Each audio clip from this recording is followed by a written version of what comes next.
Hi, my name is Dr. Peggy Parker. I'm a biological medicine doc and a naturopath. And a few years ago, I made a discovery that promises to be a medical game changer. I discovered that ionized water has some unique antioxidant properties that are absolutely foundational for regaining or maintaining health.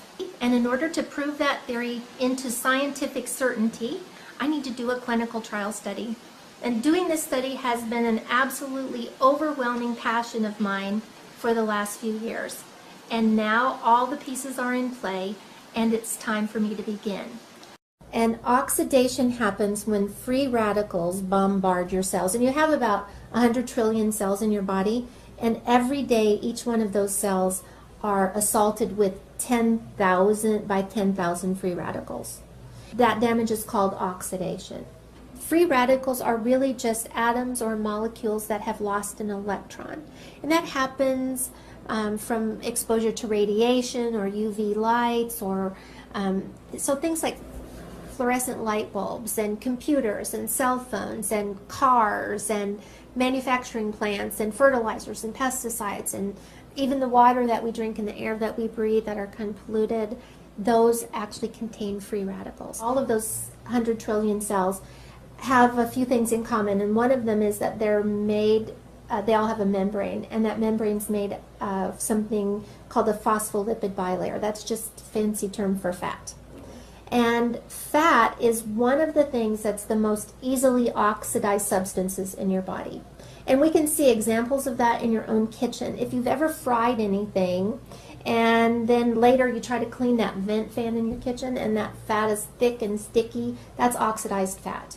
Because our cell membranes are made primarily out of fat, as these free radicals enter our bodies, they start stealing electrons from the fat, causing a huge problem.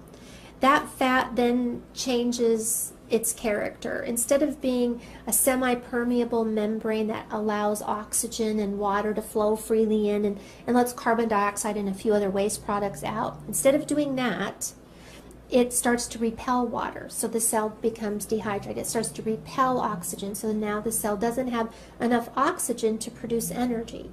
And inside the cell, carbon dioxide is trapped and other waste products are trapped, so it effectively makes a very unhealthy cell. Well, those unhealthy cells will divide and multiply in your body just like all cells will. So healthy cells, unhealthy cells, they all do the same thing. They divide and make two new daughter cells that are identical to the parent cell. When that happens, we start to see tissues change. We start to see organs change. We start to see glandular systems change. And so wherever your genetic weakness is in your body, whether it's your eyes or your heart or your blood vessels or your skin or your pancreas, wherever the weak link is, that's where we're going to see a disease process or an illness begin to form. There's an interesting thing about ionized water. As I tested all of my patients, I began to see dramatic changes in the rates of oxidation on their cells.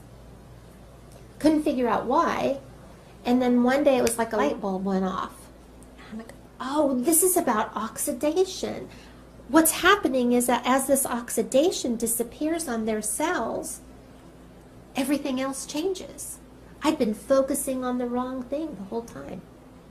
My colleagues have been focusing on the wrong thing the whole time. I had a friend who said, you know what, this is just like hydrogen fuel cell technology. What happens in a hydrogen fuel cell is that water is passed through an electrical field, splits the water up, so H2O becomes OH negative and H. So we have hydrogen, and in the presence of platinum, which exists in all hydrogen fuel cells, those hydrogen easily, freely give up their electrons. So now what do we have? We have a bunch of free electrons. In hydrogen fuel cell technology, those free electrons are put down a little wire and we get electricity.